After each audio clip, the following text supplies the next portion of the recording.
नमस्कार, म अनुपा रेग्मी, राधा पौडेल फाउन्डेसनको कार्यक्रम संयोजक महिनावारी कसका लागि भन्ने विषयमा हुन गइरहेको आजको यस छलफल कार्यक्रमको प्रस्तुता। आज यस विषयमा छलफलका लागि हामीसँग हुनुहुन्छ सावित्री पौडेल। उहाँ ब्लाइन्ड युथ एसोसिएसन काठमाडौँ च्याप्टरको बोर्ड मेम्बर हुनुहुन्छ। करेन्टली उहाँ अहिले सेन्ट जेभियर्स कलेजमा सोसल वर्क विषयमा ब्याचलर थर्ड इयर पढ्दै पनि हुनुहुन्छ। त्यस्तै गरी अर्का वक्ता हुनुहुन्छ लक्ष्मी गलान, जो मितिनी नेपाल भन्ने संस्थाको फाउन्डर प्रेसिडेन्ट हुनुहुन्छ र लामो समयदेखि यौनिक तथा लैङ्गिक अल्पसङ्ख्यक समुदायका लागि आवाज उठाउँदै आउनु भएको छ। प्रदेश नम्बर 2 नेकपाका सांसद माननीय मन्जु यादवज्यू पनि आजको यस छलफलमा सहभागी हुनुहुन्छ। त्यस्तै गरी नागरिक दैनिक कर्णाली प्रदेश ब्युरोका संयोजक सामाजिक अभियन्ता पत्रकार नगेन्द्र उपाध्यायज्यू पनि हामीसँग हुनुहुन्छ। यहाँहरू चारैजनालाई यस कार्यक्रममा हार्दिक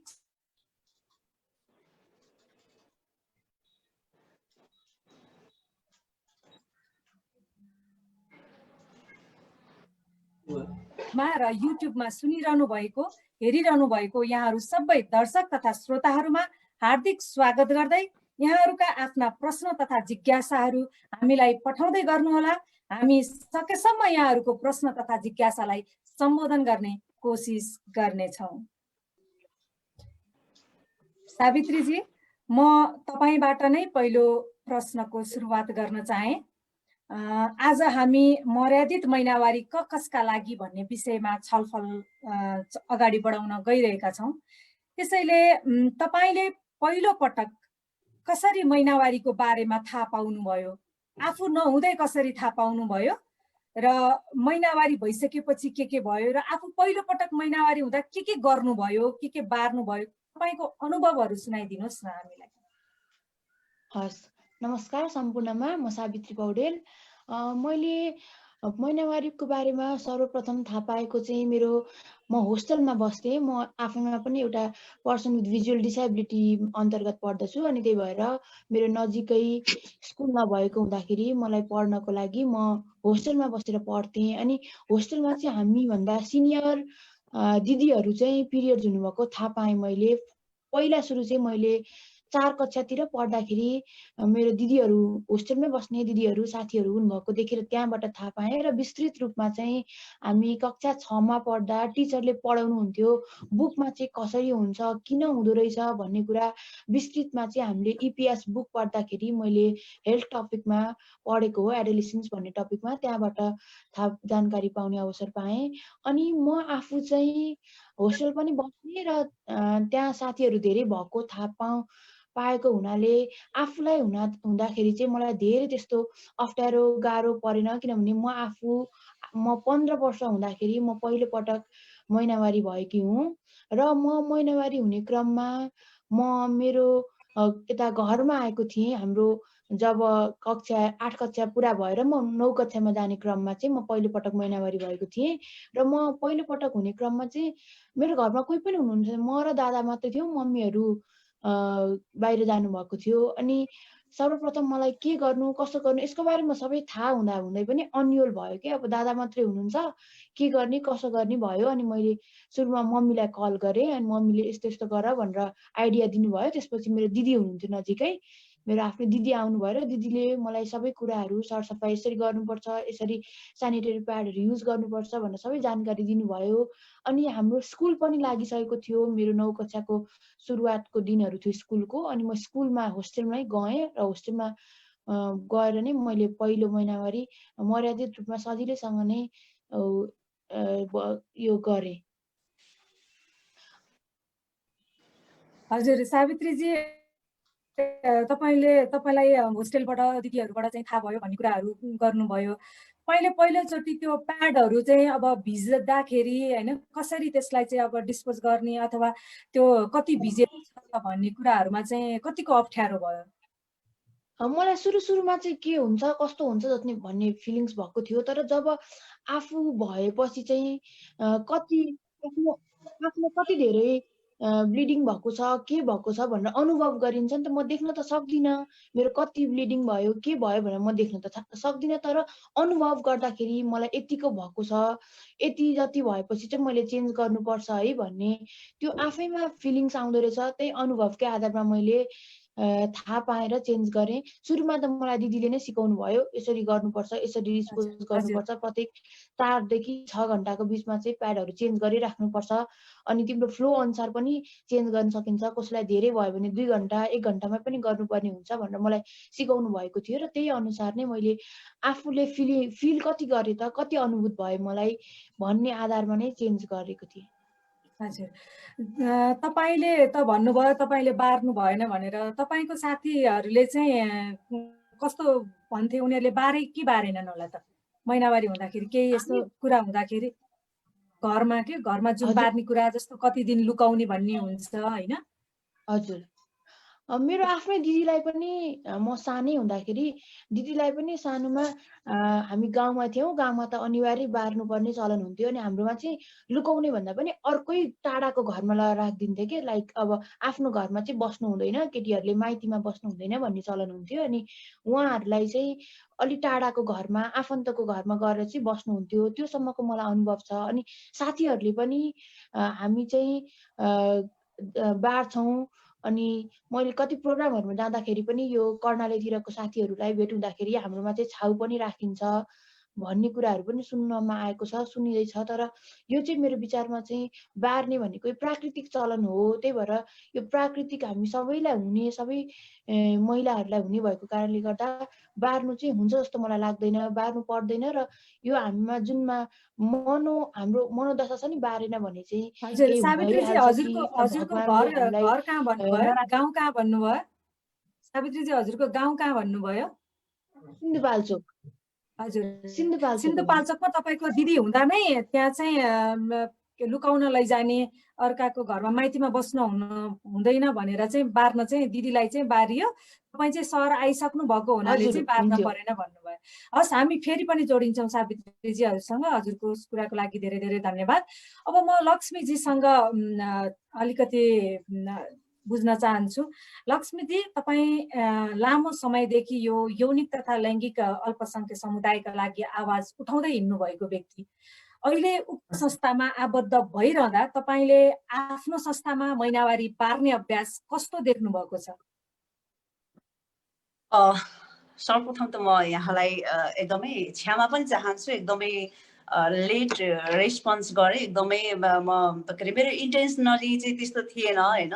मेरो आफ्नै के अरे उसको कारणले गर्दाखेरि घर आइसी अनि त्यस्तै भयो। त्यसको लागि एकदमै हृदयदेखि के अरे म एकदमै थ्याङ्क यू पनि गर्न चाहन्छु। र अनि यहाँलाई, यहाँको अर्गनाइजेसनलाई चाहिँ यो एउटा मौका दिनुभएकोमा म एकदमै हृदयदेखि धन्यवाद पनि दिन चाहन्छु। विशेष गरी हाम्रो यस कम्युनिटीमा चाहिँ एलजिबिटिआई कम्युनिटीमा चाहिँ हाम्रो उसले बहिनीले भन्नुभएको जस्तै विशेष गरी यो कम्युनिटीलाई हेर्ने दृष्टिकोण फरक छ। सर्वप्रथम त अब महिला भइसकेपछि कति महिलाहरू बायोलोजिकल वुमेन अब एउटा पार्टी घर लिएर जन्मिन्छन्, कति पार्टी घर नलिएर पनि जन्मिन्छन् भनेदेखि कति यौनिकताको कारणले होइन, त्यो कारणले पनि फरक पारिएको छ। तर हाम्रो समुदायका व्यक्तिहरूलाई अझै पनि समाजका व्यक्तिहरूले हेर्ने दृष्टिकोण फरक छ। किनभनेदेखि हाम्रो समुदायको व्यक्ति पनि मेन्स्ट्रुएसन हुन्छ र होइन, महिनावारी हुन्छ र भन्ने खालको एउटा प्रश्न अहिले पनि छ। म माथि पनि भइरहन्छ त्यो प्रश्न। अनि तपाईँहरू जस्तो व्यक्तिले बच्चा पनि जन्माउन सक्नुहुन्छ र भन्ने खालको एउटा प्रश्न अझै पनि ट्याग लागिरहेको छ। भनेदेखि हाम्रो यस समुदायलाई लिएर हाम्रो मितिनी नेपालले गरिरहेको काममा चाहिँ यस हाम्रो समाजले गरिने एउटा व्यवहार भयो, हाम्रो एउटा अफिसभित्र छिरिसकेपछि हाम्रो साथीभाइहरूसित गरिने एउटा जुन हुन्छ नि यौनिकतालाई लिएर डिस्क्रिमिनेसन, अनि अर्को चाहिँ यो लैङ्गिकतालाई लिएर गरिने डिस्क्रिमिनेसन, त्यसमा पनि अब यो छुइछाइको कुराहरू चाहिँ अझ पनि कति हाम्रो के अरे साथीहरू बहिनीहरू हुनुहुन्छ, काम गर्ने बहिनीहरू, उहाँले चाहिँ बारिरहनु भएको हुन्छ कि। अनि त्यो बेलामा चाहिँ म भन्ने गर्छु यो एउटा चाहिँ के अरे बायोलोजिकल हुन्छ नि, हामीले लिएर आएको एउटा प्राकृतिक देन हो। हामीले यसलाई गर्व गर्नुपर्छ। किनभनेदेखि कतिले चाहेर पनि महिनावारी हुन सक्दैन होइन, कतिले नचाहँदा नचाहँदै पनि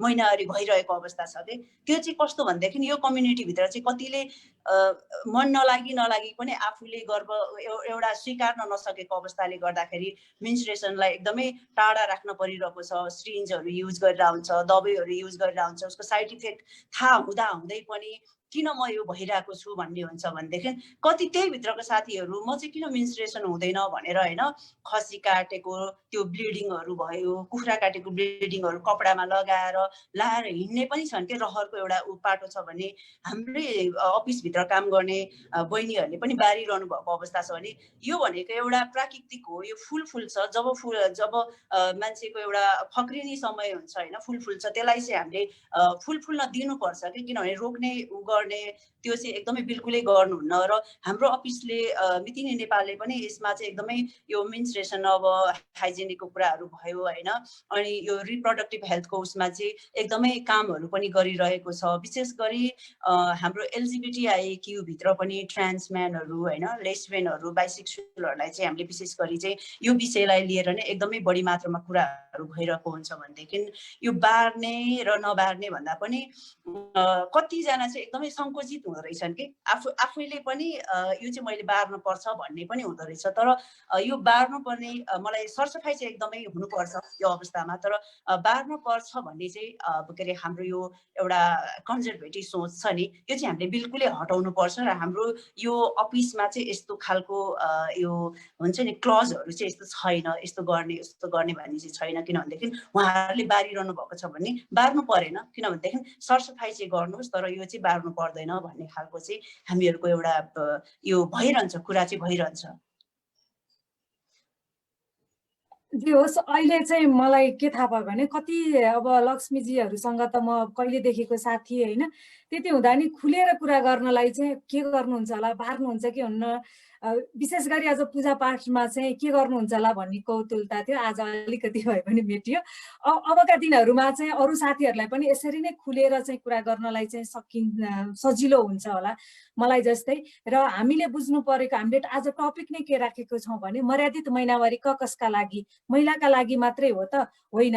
हामी महिला भनेर मात्रै भनिरहँदा ट्रान्सम्यानहरूलाई पनि बिर्सिनु हुँदैन, एकदमै भन्ने कुराको लागि चाहिँ हामी आजको यो छलफल अगाडि बढाउँदै गइरहेका छौँ। हजुर धन्यवाद लक्ष्मी घलानजी। फेरि पनि हामी तपाईँसँग अहिले जोडि नै हाल्छौँ। म अबको पालोमा नगेन्द्र उपाध्यायजीलाई चाहिँ प्रश्न सोध्न चाहे। नगेन्द्रजी, महिनावारी अभ्यास भनियो हो भने नेपालभरि नै छ, संसारभरि नै छ, अथवा नेपालीहरू चाहिँ जहाँ जहाँ छन् त्यहाँ सबै केही न केही रूपमा बारिरहेकै छन्। यति मात्रै फरक हो कि कतै देखिन्छ कतै देखिँदैन होइन। अझ कर्णालीमा देखिने खालको त्यो छाउपडी प्रथा नै छ। कर्णालीमा चाहिँ कस्तो खालको महिनावारी बारेका अभ्यासहरू पत्र पत्रिकामा आउँछन्, अथवा तपाईँहरूले कस्ता किसिमको अभ्यासहरूलाई चाहिँ प्राथमिकताका साथ छाप्नु भएको छ, लेख्नु भएको छ? नमस्ते। सुरुमा आयोजकलाई धेरै धेरै धन्यवाद दिन्छु। हामी महिनावारीको ब्याकग्राउन्डमा थोरै पछाडि नगएर चाहिँ यसलाई चाहिँ अलिकति बुझ्न सकिँदैन हाम्रो कर्णालीको सन्दर्भमा भन्दाखेरि। अब महिनावारी छाउकोट भन्ने बित्तिकै अघि पनि कुरा आयो। छाउकोट चाहिँ मध्य र सुदूरपश्चिममा चाहिँ साबिकको मध्य र सुदूरपश्चिममा अत्याधिक छ। त्यो मध्ये पनि अहिलेको सुदूरपश्चिम प्रदेश र कर्णाली प्रदेशमा चाहिँ छाउपडी प्रथा चाहिँ अहिले पनि व्याप्त छ। कर्णालीका 10 वटा जिल्ला मध्ये चाहिँ 10 वटा जिल्लामा चाहिँ छाउपडी कुप्रथा छ। यहाँ 5 देखि 9 दिनसम्म चाहिँ छुट्टै घरमा चाहिँ घरभन्दा टाढाको ठाउँमा चाहिँ गोठ बनाएर पालको अनि त्यसपछि यो काठको सानो झुब्रो बनाएर चाहिँ त्यहाँ चाहिँ राख्ने चलन छ अहिले पनि। कर्णालीमा पहिले चाहिँ महिनावारी हुँदाखेरि चाहिँ सुरुको महिनावारी हुँदाखेरि चाहिँ 30 दिनसम्म घरदेखि टाढाको ओडारमा राख्ने चलन थियो। म कालीकोटको स्थायी बासिन्दा भएको हुनाले चाहिँ त्यो कुप्रथा चाहिँ मैले प्रत्यक्ष देखेको भोगेको पनि छु। तर अहिले चाहिँ त्यो कम हुँदै गएको छ। अहिले चाहिँ कर्णालीमा चाहिँ 5 देखि 7 दिनसम्म 4 देखि 7 दिनसम्म चाहिँ राख्ने चलन छ। कर्णालीमा सबैभन्दा धेरै छाउकोट भएको जिल्ला चाहिँ कर्णाली प्रदेशको राजधानी जो छ अहिले सुर्खेत छ। यो सुर्खेतमा सबभन्दा धेरै छ। यो चाहिँ एउटा भर्खरै कोरोना अगाडिको एउटा तथ्याङ्क अनुसार यहाँ चाहिँ 5716 छाउकोट छन् भन्ने थियो र चाहिँ यो कोरोना अगाडिसम्म चाहिँ कर्णालीमा धेरै छाउगोठहरू भत्काउँदाखेरि चाहिँ छाउगोठ त हामीले भत्कायौँ, प्रहरी प्रशासन लगाएर हामीले भत्कायौँ, तर चाहिँ भत्काएर हामी फर्कियौँ। त्यसपछि फेरि महिलाहरू चाहिँ महिनावारी भएको महिलाहरू चाहिँ फेरि पाल र पात टाँगेर चाहिँ घर बाहिर चिसो मौसममा बस्नुपर्ने बाध्यता अवस्था चाहिँ रह्यो यहाँ कर्णालीमा चाहिँ, र त्यो अहिले पनि व्याप्त छ। यो सँगै चाहिँ हामीले चाहिँ यो छाउपडी कुप्रथाको अन्त्यको लागि सरकार, सामाजिक सङ्घ संस्थाहरूले चालेको कदमलाई हामीले उच्च प्राथमिकता दिने गरेका छौँ आफ्नो सञ्चार माध्यम मार्फत। यो सँगै चाहिँ यो कुप्रथा अन्त्यको लागि चाहिँ यहाँका कर्णालीका पत्रकारहरू हामी प्रतिबद्ध छौँ, किनभने यो हाम्रा दिदीबहिनी, हाम्रा आमा फुपूहरूलाई भएको पीडा हो र चाहिँ त्यो पीडा हामीले पनि चाहिँ महसुस गरेका छौँ र यसको अन्त्यको लागि चाहिँ हामी कर्णालीका सञ्चारकर्मीहरू प्रतिबद्ध छौँ। त्यो अनुसार चाहिँ हामीले चाहिँ आफ्नो कलमका माध्यमबाट, आफ्नो बोलीका माध्यमबाट त्यसलाई चाहिँ व्यक्त गर्ने गरेका छौँ। हजुर नगेन्द्रजी, मेरो सानो जिज्ञासा चाहिँ जस्तो अघि तपाईँले भन्दै यो कुप्रथा हो नै भन्नुभयो, यो कुप्रथालाई तोड्ने जति पनि त्यहाँ चाहिँ व्यक्तित्वहरू हुनुहुन्छ नि, जस्तो तपाईँ चाहिँ पत्रकारिता गरिरहनु भएको मान्छे, ठुला ठुला मिडियाहरूमा पनि लेखिरहनुहुन्छ, बोलिरहनुहुन्छ, त्यो जसले चाहिँ त्यो कुप्रथाहरू चाहिँ तोडिरहेका छन्, ती तोड्नेहरूको कथा चाहिँ अलिक कमै आएको देखिन्छ के।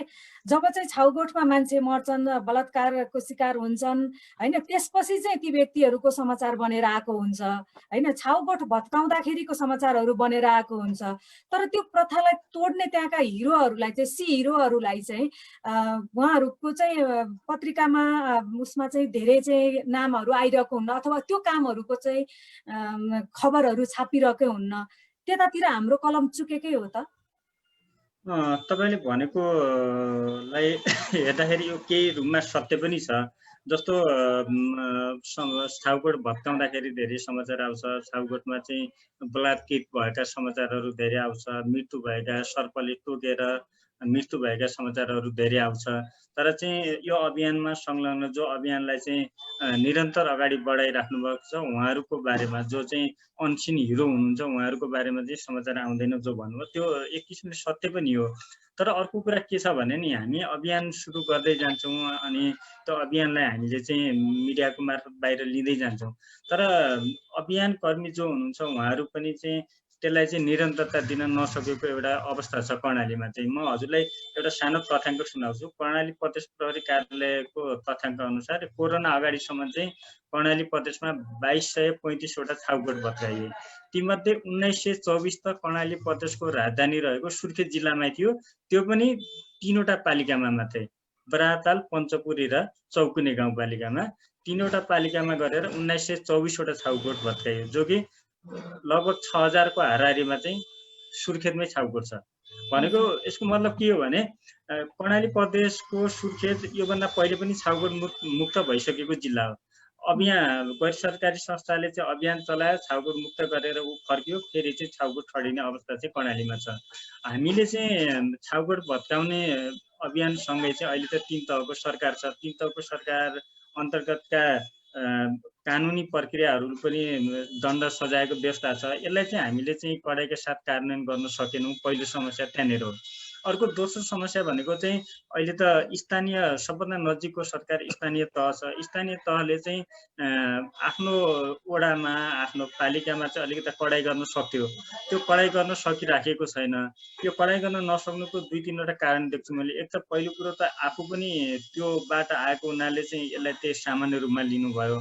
दोस्रो चाहिँ यो भोटको राजनीति जो छ नि, त्यहाँ टाइट गऱ्यो भने फेरि भोलि आएर भोट आउन्न कि, यसले चाहिँ मलाई चाहिँ सराप छ कि भन्ने। अर्को कुरो चाहिँ देवी देवताको चाहिँ डर चाहिँ यो क्षेत्रमा चाहिँ हामी छाउगोठ भत्काउन गयौँ तपाईँको चाहिँ यो कोरोना अगाडि चाहिँ सिडिओ साहबहरू हामीहरू चाहिँ, अनि हामी त्यहाँ भत्काउँदै गर्दाखेरि चाहिँ उतापट्टि चाहिँ त्यहाँको गाउँको मान्छेहरू सबै गरेर धामी बसेर चाहिँ हामीहरूलाई चाहिँ तथानाम अब यो बाटो हिँड्न नपाओस्, मरिजाओस् लगायतका गालीहरू दिएर चाहिँ पागल गर्नुभयो। भनेको त्यो पनि एक किसिमको मान्छेहरूमा डर भएर पनि चाहिँ त्यो नहुन सकेको हुनसक्छ जस्तो लाग्छ मलाई। हजुर, अबका दिनहरूमा यहाँका कलमहरू चाहिँ अझै ती सी हिरोहरूको कथाहरू चाहिँ लेखिँदै जाओस्। यहाँले थुप्रै कामहरू गरिसक्नु भएको रहेछ, ती कामहरू कन्टिन्यू अझै बढ्दै जाओस् भन्दै म माननीय मन्जु यादव ज्यूलाई चाहिँ प्रश्न गर्नतिर लागे। मान्यज्यू, सबैभन्दा बढी महिला हिंसा हुने प्रदेशमा चाहिँ अहिले सर हेर्दाखेरि प्रदेश नम्बर 2 देखिन्छ। यसमा महिनावारी बार्ने चलनमा जुन मौनता छ नि, यसले चाहिँ कस्तो असर पारेको छ, अथवा महिनावारी र महिला हिंसाको सम्बन्ध चाहिँ कस्तो छ जस्तो लाग्छ हजुरलाई? धन्यवाद है। सर्वप्रथम कार्यक्रम आजको जुन कार्यक्रम गर्नुभएको छ आयोजक टिमलाई चाहिँ म धेरै धेरै धन्यवाद दिन चाहन्छु र आजको कार्यक्रममा हामी यहाँ उपस्थित भएका सम्पूर्ण यो विषयमा चर्चा गर्न लाग्नु भएको उहाँहरू सबैजनामा पनि म हार्दिक नमस्कार गर्न चाहन्छु र खुसी पनि लाग्यो। र सर्वप्रथम त म यो कार्यक्रमको मुद्दा जुन छ नि महिनावारी, तपाईको राधा पौडेल फाउन्डेसन यहाँले भन्नुभयो हैन। राधा पौडेल फाउन्डेसन भन्दा पनि म राधा दिदीलाई राम्रोसँग चिन्छु कार्यक्रम मार्फत पनि र त्यो भन्दा अगाडिदेखि। र एउटा प्रसङ्गमा हामीहरू दुईजनाको कुरा हुँदाखेरि उहाँले के भन्नुभयो भने मन्जु के अरे मधेसमा कस्तो छ यो महिनावारी, तिमीले हुँदाखेरि के गर्यो भनेर उहाँले हामी जस्तो बातचित गर्छौँ नि त बातचितको हाम्रोमा त बार्दैन भनेर मैले भने के दिदीलाई चाहिँ मैले त बारिन दिदी भने के मैले। अहिले आएर जब यो महिनावारीको कुरा जब हामीले यसरी डिबेट गर्दैछौँ, यो मुद्दाको रूपमा स्थापित भएको छ, यो विषय कति गहन विषय हो, यो विषयले कसरी र कति प्रभाव पारेको छ भन्ने कुरा म अहिले आएर बुझ्दैछु है म पनि।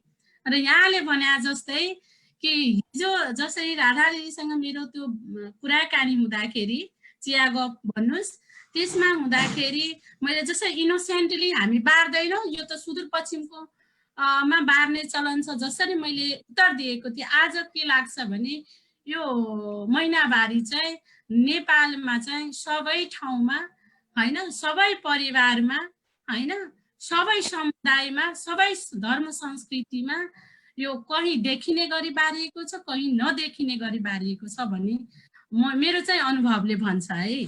त्यसै गरी यहाँले जुन एउटा भन्नुभयो कि खास गरेर प्रदेश नम्बर 2 को हकमा, अब प्रदेश नम्बर 2 को हकमा पनि स्पेसियली यो हाम्रो मधेसी समुदाय बसोबास गर्ने क्षेत्र छन् र यहाँ चाहिँ मेरै घरको कुरा लिनुहुन्छ भने जस्तो मेरो परिवारले थाहा पाउने गरी, मेरो समाजले थाहा पाउने गरी हैन म महिनावारी भएको छु भन्ने कुरा थाहा पाउँदैन। तर म तपाईको जब महिनावारी भए है त्यतिखेर मैले आफ्नो परिवारमा जानकारी गराइन के मलाई के अरे यो के हो ब्लड आयो थाहा छैन। म साथीलाई स्कुलको साथीलाई भने के मैले हैन। अनि यसबाट थाहा हुन्छ कि जुन प्राकृतिक यो नेम हो प्रत्येक महिलाले चाहिँ यो आफ्नो लाइफमा चाहिँ आउनै पर्ने भोग्नै पर्ने यो कुरालाई त सहज ढङ्गले परिवारमा भन्नुपर्ने कुरा हो नि त। परिवारले यो कुरालाई त सहज ढङ्गले लिनुपर्ने हो नि, समाजले यो कुरालाई त महत्त्वका साथ लिनुपर्ने हो नि, तर होइन रहेछ।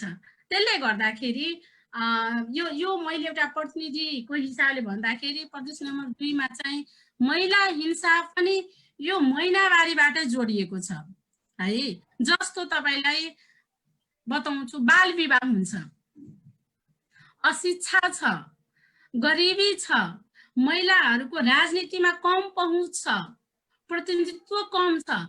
यसको कसरी यो साइक्लिङ जुन जोडिएको छ भने जस्तो बाल विवाह भन्छु तपाईलाई एउटा यसमा हामी अलिकति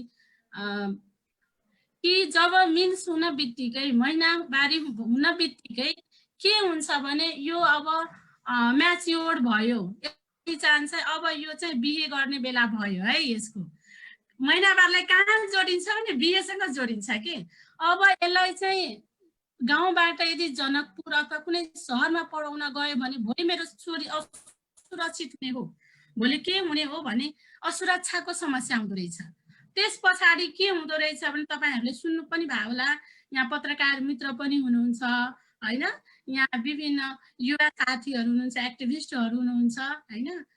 उहाँहरूलाई राम्रोसँग थाहा लाग्यो ड्रप आउट जुन हुन्छ नि विद्यालयमा त्यो कारण पनि यो मेन्सुरेसन हो, महिनावारी हो। त्यसले चाहिँ त्यसमा विशेष गरेर कसलाई हुन्छ त समस्या? त्यहाँ गरिब परिवारको छोरी होस् कि वा धनी परिवारको छोरी होस्, स्पेसियली छोरीहरू। दोस्रो कुरा, त्यस पछाडि तपाईँको ड्रप आउट, जब मान्छे यदि ड्रप आउट हुन्छ भने उसको त समग्र भविष्यमा प्रभाव पर्ने भयो। जस्तो भोलि ऊ राजनीतिमा सहभागिता हुनलाई त ऊ बिए गरेर जान बित्तिकै तपाईँको ऊ एउटा आमा बन्ने होला, प्रोसेस सुरु हुने, एउटा परिवारको चाहिँ गार्जियनसिप लिने कुरा होला होइन। त्यसले गर्दाखेरि हेर्दाखेरि चाहिँ नदेखिने, तर यसले ठुलो एउटा महिलाको समग्र जीवनमा, महिलाको मात्रै जीवन भने महिला, एउटा महिला कमजोर हुँदाखेरि, एउटा महिला शिक्षित नहुँदाखेरि, एउटा महिला परिपक्व नभएर चाहिँ आफ्नो एउटा उसको दैनिकी चलाउनु पर्ने जिम्मेवारी वहन गर्दा एउटा राष्ट्र नै तपाईँको कमजोर हुने देखिन्छ कि। हजुर हजुर हजुर, मैले थोरै हजुरलाई रोकेँ। मैले सुरुमै क्वेसन सोद्धामा नै भनेको थिएँ, मान्यज्यूले कति याद गर्नुभयो, तराईमा चाहिँ मौनता छ क्या, महिनावारी बार्ने प्रचलन छ है भन्दाखेरि मान्छे कहाँ छ भन्ने हिसाब गर्छन्। सबैजनाले सुदूरपश्चिमलाई मात्रै देखाउँछन्, तर सुदूरपश्चिममा मात्र होइन, प्रदेश नम्बर 2 मा अथवा नेपालैभरि त छ, तर प्रदेश नम्बर 2 मा पनि छ। हजुरले अघि आफैले पनि भन्नुभयो र म व्यक्तिगत रूपमा पनि 12 जस्तो ठाउँमा गएर त्यही बसेर कति समय त्यही बसेर यसैको अनुसन्धान गरिरहँदाखेरि पनि थुप्रै कुराहरू आएका छन्। र अघि तपाईँकै कुरालाई सापट्टि लिने हो भने बाल विवाह हुनुको मूल कारण भनेको चाहिँ महिनावारीको कारणले गर्दाखेरि चाहिँ बाल विवाह चाहिँ भइरहेको रहेछ होइन, हिंसाको कुराहरू भइरहेको रहेछ, शिक्षामा पहुँच कम भएको कारण पनि महिनावारीकै कारणले गर्दाखेरि रहेछ।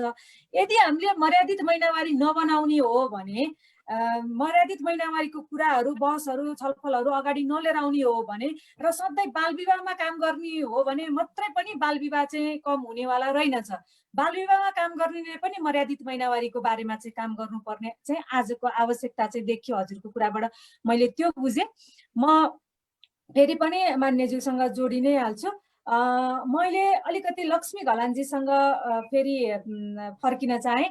लक्ष्मीजी, महिनावारीसँग सम्बन्धित रहेका नकारात्मक सोच व्यवहार हाम्रो समाजमा अझै पनि विद्यमान छ होइन भने यसमा तपाईँको समुदायलाई त झन् गाह्रो होला। तपाईँको समुदायले चाहिँ कस्ता कस्ता सामाजिक, आर्थिक र मनोवैज्ञानिक समस्याहरू चाहिँ भोगिरहेका छन् त? पक्कै पनि, विशेष गरी अझ पनि हाम्रो उसमा त अब लेस्बियनहरूलाई भन्दा पनि जो ट्रान्सजेन्डर म्यान हुनुहुन्छ उहाँहरूलाई चाहिँ एकदमै गाह्रो छ। किनभनेदेखि अब मानसिक रूपमा पनि, अब आर्थिक रूपमा पनि भन्ने हो भने, अब सामाजिक रूपमा हेर्ने हो भने हाम्रो यो समाज त रूपान्तरण हुन अझ पनि बाँकी छ। पहिलाको तुलनामा धेरै निकै राम्रो भइसकेको छ भने अझ पनि बाँकी छ। हामीले अझ पनि हाम्रो साइडबाट, हाम्रो हरेक क्षेत्रबाट होइन, अनि के अरे आवाजहरू अझ पनि यस्तो बारेमा चाहिँ एकदमै ओपनली छलफल गर्न एकदमै जरुरी छ। विशेष गरी ट्रान्स म्यानहरूलाई चाहिँ, ट्रान्सजेन्डर म्यानहरूलाई चाहिँ अब प्याड किन्न जाँदाखेरि सामाजिक दृष्टिकोण भनौँ, एउटा पसलेले हेर्ने दृष्टिकोण, एउटा समाजले हेर्ने दृष्टिकोण, वरिपरि अब बसेको छ भने उहाँहरूले हेर्ने दृष्टिकोणमा कस्तो छ भने, म आफै पनि एक्जाम्पल दिँदाखेरि म आफै पनि प्याड किन्न गएँ भनेदेखि कस्तो अब हुन्छ नि, अब के अरे तलदेखि माथिसम्म मान्छेको हुलिया जेसुकै होस् होइन, के अरे उहाँले चाहिँ अब तलदेखि माथिसम्म हेर्ने होइन, अनि उनीहरू चाहिँ अब एकदमै ब्याक बाइटिङ, खासखुस कुराहरू, गसिपहरू गर्ने, त्यो चाहिँ भइरहन्छ। अनि त्यस्तो कुराहरूले गर्दाखेरि चाहिँ हाम्रो एकदमै के अरे यो हाम्रो माइन्डलाई चाहिँ एकदमै उ गर्ने अनि हामीलाई एकदमै असर बनाउने हुन्छ। अनि त्यो कारणले गर्दाखेरि चाहिँ प्याडहरू, के अरे हामीले पर्परली प्याडहरू लिन नसक्दाखेरि त्यसको अवस्थाहरू धेरै गाह्रो छ। अनि हेर्ने दृष्टिकोणमा पनि एकदमै अरूको दृष्टिकोणमा एकदमै फरक छ। अनि यो समुदायलाई चाहिँ एकदमै गाह्रो छ, किनभने एउटा एज अ लेस्बियन के अरे एउटा पसलमा गएर प्याड किन्न गयो भनेदेखि एज अ के अरे एउटा महिलाले किन्न जाँदा केही फरक परेन। एउटा जेन्डर आइडेन्टिटी जो उसको एउटा फरक लैङ्गिकता, एउटा फरक पहिचान छ भने ऊ जाँदाखेरि ओहो यो पनि मेन्स्ट्रुएसन हुन्छ र ओहो यसको पनि पार्टे गर्छ र होइन, यिनीहरू त मेन्स्ट्रुएसन हुँदैन नि, यिनीहरू त हिजडाहरू हो नि, यिनीहरू छक्काहरू हो नि भन्ने अझ पनि यो माइन्ड छ नि मान्छेको, न्यारो माइन्ड चाहिँ एकदम परिवर्तन गर्नुपर्ने एकदमै आवश्यकता छ। यहाँहरूले यसरी ओपनली यस्तो इस्युहरूमा एकदमै काम गर्नुभएको छ, एकदमै खुसी लाग्छ। अनि विशेष गरी अझ महिला भन्दाखेरि कस्तो खालको महिला भन्ने हाम्रो प्रश्न छ, किनभनेदेखि महिला भनेको विशेष गरी हामीले जेनरली हेर्दाखेरि के अरे महिलाको कपाल पालेको हुन्छ, लिपस्टिक होइन, गाजर लगाएको हुन्छ, उसले साडी चोलो कुर्ता सुरुवालहरू लगाएको हुन्छ, त्यो मात्रै महिला होइन होइन। उसको इच्छाले, उसको चाहनाले, उसको हरेक उसले गर्दाखेरि उसले कपाल काटेको हुनसक्छ, उसको लैङ्गिक प्रस्तुति फरक हुनसक्छ, बोल्ने शैली फरक हुनसक्छ होइन, यौनिकता फरक हुनसक्छ। त्यो कारणले गर्दाखेरि ऊ आफूले आफूलाई एकदमै अरूभन्दा म भिन्न छु भनेर कतिले लाग्छ भने, कतिले म अरूभन्दा भिन्न छैन तर मलाई किन भिन्न बनायो भन्ने खालको के अरे एउटा मनसाय उसले पनि एउटा बनाउन सक्छ। त्यो कारणले गर्दाखेरि मान्छेले एन्जाइटीको एउटा डिप्रेसनको एउटा भागीदारी हुन सक्छ। अनि त्यही भएर हाम्रो समुदायलाई हेर्ने दृष्टिकोणमा चाहिँ पक्कै पनि एकदमै फरक ल्याउन एकदमै जरुरी छ। यो त भर्खर हाम्रो भर्खर बाँकी सर्न लागिरहेको छ होइन, अझ पनि बाँकी छ।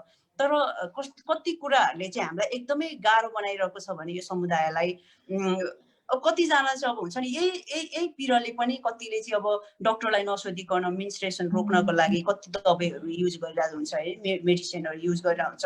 त्यही गाह्रोले गर्दा पार्टीहरू फ्यालिरहेको हुन्छ होइन। अनि उसलाई केही पनि थाहा हुँदैन, इकोनोमिकको हिसाबले हो भने ऊ फाइनेन्सियल कन्डिसन एकदमै पोर भए पनि उसले हरेक ठाउँबाट उसले गरिरहेको हुन्छ, त्यसको भोलि गएर साइड इफेक्ट के हुने हो होइन त्यो पनि थाहा भइरहेको हुँदैन। तर पनि उसले चाहिँ बाध्यता, हजुरले भन्नुभएको जस्तो अब सामाजिक परिवेशमा हेर्ने हो भनेदेखि यो कुराहरूले पनि एकदमै रिलेटेड चाहिँ त्यो उसमा छ कि, किनभने महिला भन्ने बित्तिकै कस्तो खालको महिला भन्ने कुरा हो। अनि यो जुन यो महिला सोच के यो महिलाहरूको सोचमा चाहिँ हाबी भएको यो हाम्रो यो महिलाहरूको विरोधीमा हाबी भएको हाम्रो समाज छ नि, त्यो समाजले चाहिँ विशेष गरी अझ पनि हामी जस्तो व्यक्तिलाई चाहिँ बढी गरिरहेको छ कि एकदमै मार्जिनलाइज्ड भयो होइन। त्यसमा पनि अब यो जेन्डर एन्ड सेक्सुअल माइनोरिटीहरूलाई चाहिँ एकदम हेर्ने दृष्टिकोण चाहिँ एकदमै बिल्कुल फरक छ। भनिन्छ अब एक दुईजना साथीहरूलाई, कोही साथीहरू हुनुहुन्छ हामीसितै सर्कलमा काम गर्ने साथीहरू हुनुहुन्छ के अरे उहाँहरूले यौनिकतालाई एकदमै खुलेर कुरा पनि गर्नुहुन्छ, तर पनि उहाँहरूले भन्ने हो भने अझ बुझ्न सक्नु भएको छैन कि है। त्यो कारणले गर्दाखेरि एज अ लेस्बियन हुने बित्तिकै मेन्स्ट्रुएसन हुँदैन भन्ने उहाँहरूको एउटा मनसाय छ होइन, एउटा दिमागले नि त्यही सोचिरहेको छ। यिनीहरूले बच्चा जन्माउन सक्दैन, यिनीहरू पनि महिला हो र भन्ने एउटा सोच छ नि उहाँहरूको। यो सङ्कुचित सोचहरू उहाँहरूले गर्ने उहरू चाहिँ एकदमै बिल्कुलै टाढा बनाउनको लागि चाहिँ हामीले गरेको प्रक्रियाहरू जति पनि यो यहाँहरूले गर्नुभएको गरिरहनु भएको छ होइन, निरन्तरता दिइरहनु भएको छ, एकदमै म चाहिँ खुसी मान्छु। किनभने यो कुराले चाहिँ एज अ वुमेनलाई मात्र नभएर वुमेन सँगसँगै उसको सेक्सुअलिटी होइन, उसको सेक्सुअल ओरिएन्टेसन, उसको जेन्डर आइडेन्टिटीलाई चाहिँ एकदमै समग्रमा टच हुने एउटा ऊ भएको छ, मैले महसुस गरेको छु र हाम्रो एज अ होल कम्युनिटीले पनि यो महसुस गर्नेछ।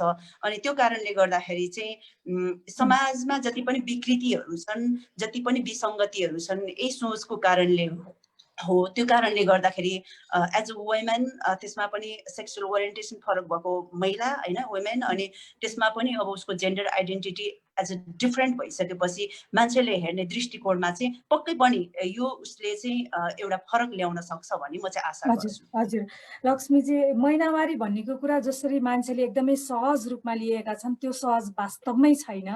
यहाँले भनेअनुसार त कतिजनाले चाहिँ औषधि खाइरहनु भएको छ महिनावारी रोक्नलाई, कतिजनाले पाटे गरेर फालिसक्नु भएको छ होइन। अब यही शारीरिक, मानसिक र हाम्रो यो सांस्कृतिक कुराहरूले गर्दाखेरि पनि हामीलाई धेरै गाह्रो भएको कुरा चाहिँ यहाँले बताउनु भयो। तपाईँ यो त्यही भएर हामीले चाहिँ के भन्नुपर्छ भने महिनावारी हुने महिला महिनावारी हुन्छन् भन्दा पनि महिनावारी हुने व्यक्ति भनेर चाहिँ शब्दहरू चयन गर्नुपर्छ। जस्तो मैले लक्ष्मीजीको के अरे फेसबुक प्रोफाइलमा पनि देखेको थिएँ, मेन्सुरेटर इज एन इन्क्लुसिभ टर्म भनेर। मेन्सुरेटर भन्ने शब्द चाहिँ हामीले प्रयोग गर्नुपर्छ होला होइन। मैले यही मार्फत सबैजनालाई पनि अनुरोध गरेँ, अलिकति लक्ष्मीदी अलिकति चाहिँ मलाई हजुरहरूले सार्वजनिक यो के अरे शौचालय प्रयोग गर्दाखेरिको प्याड फेर्दा गर्दा र डिस्पोज गर्दाखेरिको त्यो चाहिँ अब हामीसँग त सेयर भइसकेको छ, तर साथीहरू सबैजना जो अहिले हामीलाई हेरिरहनु भएको छ उहाँहरूलाई पनि सुनाइदिनुहोस् न। यस्तो हो, विशेष गरी अब मैले ब्याग लिएर गएको, मैले प्याड बोकेर गएको छु भनेदेखि नर्मली अब पब्लिक विशेष गरी यो पब्लिकमा भएको टोइलेटहरू युज गर्दाखेरि कति ठाउँमा त हेर्नुहोस् के अरे होइन, अब ट्रान्सम्यानहरूलाई विशेष गरी ट्रान्सम्यानहरूलाई चाहिँ एकदमै गाह्रो छ है, किनभने बाटोमा मेन्स्ट्रुएसन कतिखेर हुन्छ भनेर थाहा हुँदैन, प्याड बोकेको हुँदैन है।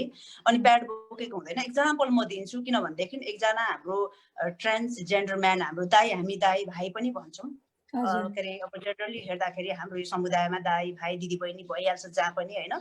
अनि उहाँ चाहिँ घर जाने क्रममा, अफिसबाट घर जाने क्रममा चाहिँ उहाँ मेन्स हुनुभयो है। उहाँ मेन्स हुनुभयो, देख्दाखेरि उहाँ केटा छ है, अनि बोल्ने उहाँको के अरे स्वरहरू पनि भोइसहरू पनि केटाकै छ, तर उहाँको सिटमा चाहिँ केटी हुनुहुन्थ्यो। अनि उहाँलाई अब दाई छोड्नु भन्नुभयो, उहाँ मेन्स हुनुभयो होइन। पिरियड हुनु भइसकेपछि उहाँको एकदम ब्लिडिङ भयो, एकदमै बढी ब्लिडिङ हुने, उहाँको एकदमै त्यो प्यान्टहरू भिजिसकेको थियो है। अनि अब जब उहाँको चाहिँ अब सुनाकोटी पुग्न पनि यहाँदेखि अब विचार गर्नु 2टा गाडी फेर्नु पर्यो। अनि त्यस्तो अवस्थामा उहाँले के गर्नुभयो भनेदेखि चाहिँ अब प्याड लाउने केही छैन, अब के अरे ज्याकेट त्यो छ, बिचरा एउटा रुमाल थियो अरे, रुमाल कोच्नु भयो है, रुमाल कोच्नु भयो, तर उहाँको ब्लिडिङ चाहिँ अलरेडी अगाडि नै भइसकेको थियो।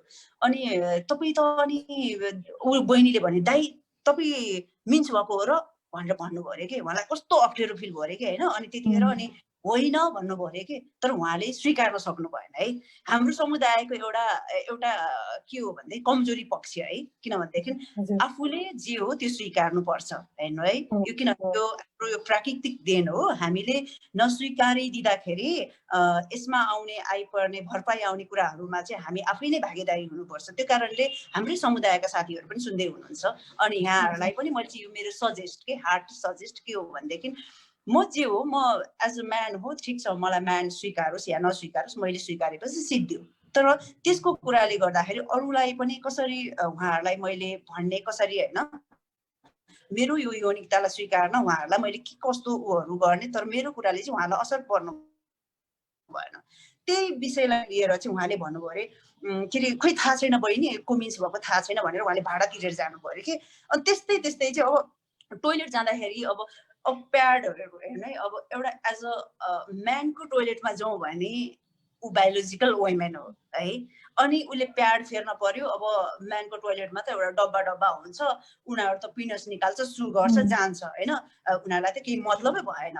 अनि अब त्यो एउटा म्यानको टोइलेटमा सिङ्गल भयो भने त, कमन टोइलेट भयो भने चाहिँ एकदमै राम्रो हुन्छ। पब्लिक टोइलेटमा पनि यहाँहरूको पहल पनि हुनसक्छ, मान्यज्यू पनि यहाँ हुनुहुन्छ होइन, यहाँहरूले चाहिँ त्यो पहल गर्नु। किनभनेदेखि चाहिँ म आफैले फिल गरेको कुरा चाहिँ के हो भनेदेखि, एज अ टोइलेटमा चाहिँ म्यान वुमेनको हुन्छ होइन। अनि त्यसमा चाहिँ अब कति ठाउँमा चाहिँ थर्ड जेन्डरको भनेर राखिएको छ भने, कति उसमा चाहिँ थर्ड जेन्डरको टोइलेटमा जाँदाखेरि सबै थर्ड जेन्डर नहुन सक्छ है। अनि कतिले आफूलाई त्यो नस्वीकारेको पनि हुनसक्छ, म आफूलाई आइडेन्टिफाई गर्दा म थर्ड जेन्डर होइन होइन। अनि अर्को कुरा चाहिँ के हो भनेदेखि, वुमेनको टोइलेटमा जाउँ भनेदेखि ऊ चाहिँ एउटा म्यान जस्तो छ, उसको के अरे मेन्स्ट्रुएसन भइरहेछ, उसलाई चाहिँ एकदमै गाह्रो छ भनेदेखि त्यो म्यानको टोइलेटमा, अब वुमेनको टोइलेटमा जाँदा केटा पस्यो भन्नुहुन्छ नि, एउटा पुरुष आएर, म आफैलाई भएको कुरा चाहिँ अब त्यो के अरे रेडिसन होटलमा एउटा विदेशी महिला हुनुहुन्थ्यो, तिमी किन आएको यो टोइलेटमा भनेर भने होइन। सरी भनेर मैले माफ मागेँ, तर म केटी हो, मैले यसरी म भने मेरो यो चाहिँ यस्तो हो, मेरो यो हजुरले देखेको जेन्डर आइडेन्टिटी एउटा मेरो लैङ्गिकता मात्र फरक हो, मैले यसरी भने होइन। सबैजना त्यो भन्न नसक्ला, त्यो ठाउँमा त्यो अवस्था पनि नहोला। त्यो कारणले गर्दाखेरि पब्लिक टोइलेट यस्तो होस् कि जहाँ चाहिँ कसैलाई पनि हुन्छ नि जज गर्न नपरोस् कि है। एउटा पुरुष होस् या महिला होस्, त्यो टोइलेट चाहिँ कमन टोइलेट होस्। अनि त्यो कारणले गर्दाखेरि वुमेनको टोइलेटमा गयो भने ऊ म्यान जस्तो छ, उसलाई त्यसै पनि लाज हुन्छ है। अनि ऊ कसरी बस्ने, अब ब्लिडिङ भइरहेछ, उसलाई अप्ठ्यारो भइरहेछ, अब त्यो धेरै बेरसम्म भयो भने त्यो रोकिने कुरा होइन नि। किनभनेदेखि हामीले लाज मानेर पनि हुँदैन, हामीले प्याडहरू पाएन भने कुनै कपडा सफा छ भने हामीले लाउन सकिन्छ त्यतिखेर होइन। तर त्यसमा अब हरेक कुराहरू पनि हुन्छ है, सरसफाइको कुराहरू भयो, त्यो टाइममा भयो भने अब कुनै वुमेनको अब म्यानको टोइलेटमा अब म्यान जस्तै मान्छे हामी जस्तो मान्छे गयो भनेदेखि अब त्यहाँ चाहिँ अब त्यो चेन्ज गर्ने ठाउँ नहुन सक्छ है। त्यो त्यस्तो खालको प्रक्रियाले चाहिँ एकदमै हाम्रो कम्युनिटीलाई चाहिँ गाह्रो बनाएको छ। हजुर हजुर हजुर लक्ष्मीजी, एकदमै हस् धन्यवाद लक्ष्मीजी। नगेन्द्रजी, म नगेन्द्रजीतिर है, यहाँलाई चाहिँ सर्वप्रथम त नेपाल युवा परिषदको सल्लाहकारमा चाहिँ अहिले मनोनित भइसक्नु भएको हुनाले चाहिँ हार्दिक बधाई पनि दिन चाहे। धन्यवाद। भर्खरै उहाँ चाहिँ सल्लाहकारको रूपमा चाहिँ मनोनित भइसक्नु भएको छ। अनि तपाईँलाई चाहिँ यो नेपाल युवा परिषदको सल्लाहकार भइसकेपछि मर्यादित महिनावारीलाई चाहिँ कसरी अगाडि लैजाने यहाँको पहल छ, अथवा यसलाई चाहिँ मूल प्रयोगकरणमा लिएर आउनलाई चाहिँ कस्तो भूमिका हुनेछ यहाँको? धन्यवाद। सुरुमा त यो युवा परिषदले चाहिँ योभन्दा अगाडि पनि विभिन्न सामाजिक कामहरू र योसँग सम्बन्धित कामहरू पनि हामीले गर्दै आएका थियौँ। यो युवा परिषद चाहिँ कर्णालीको 10वटै जिल्लामा सञ्जाल भएको चाहिँ एउटा सञ्जाल छ। यसका साथै कर्णालीका युवाहरूलाई चाहिँ सरकारवाला निकायसम्म चाहिँ युवाहरूका सवाल पुर्याउने मात्रै नभएर यसले जनचेतनामूलक कार्यक्रम लगायतका कामहरू पनि गर्छ। यो पछिल्लो समय चाहिँ कर्णालीमा छाउगोठ भत्काउने अभियानमा पनि हामी चाहिँ युवा परिषद मार्फत संलग्न भयौँ र त्यसमा चाहिँ हाम्रो तर्फबाट खेल्नुपर्ने भूमिका खेल्यौँ। छाउगोठ भत्कायौँ, जनचेतना पर्चा पम्पलेट वितरण गऱ्यौँ, गाउँ गाउँमा गएर कतिपय गाउँमा गएर चाहिँ सेनिटरी प्याडहरू वितरण गऱ्यौँ, स्कुलमा छात्राहरूलाई वितरण गऱ्यौँ यो अवधिमा हामीले। यसको साथै मर्यादित महिनावारी सम्बन्धी जनचेतनामूलक कार्यक्रमहरू पनि गर्दै आएका छौँ र चाहिँ प्रदेश स्तरमा प्रदेश सरकार र स्थानीय स्तरमा चाहिँ स्थानीय तहसँग मिलेर चाहिँ हामी यो छाउगोठ भत्काउने अभियान, त्यसपछि गएर मर्यादित महिनावारी सम्बन्धी चाहिँ स्कुल अभियान पनि सुरु गरेका छौँ।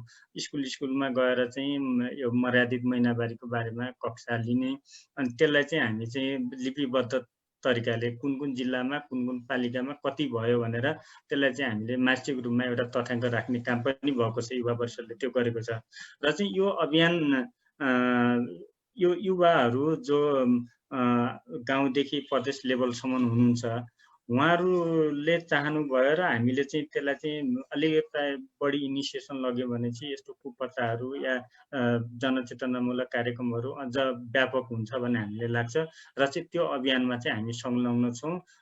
पहिले पनि थियौँ, अहिले गरिरहेछौँ, अब आगामी दिनहरूमा पनि हामी यसलाई चाहिँ निरन्तरता दिन्छौँ। हजुर हजुर धन्यवाद। एकदमै खुसी लाग्यो यहाँहरूको कामहरू हामीले पनि हेरिरहेका छौँ। आगामी दिनहरूमा पनि यस्तै कामहरूमा तपाईँहरू सँगसँगै साथ भएर हामी पनि हिँड्न चाहन्छौँ र अग्रिम बधाई तथा शुभकामनाका साथै आगामी दिनहरू अझ उच्च तीव्र गतिमा चाहिँ अगाडि लम्कियोस् भन्ने फेरि शुभकामना दिँदै म सावित्रीजीसँग चाहिँ हुन्छु। सावित्रीजी, अघि जस्तो लक्ष्मी घलानजीको पनि कुरा यहाँले सुन्नुभयो, हामी सबैले सुन्यौँ।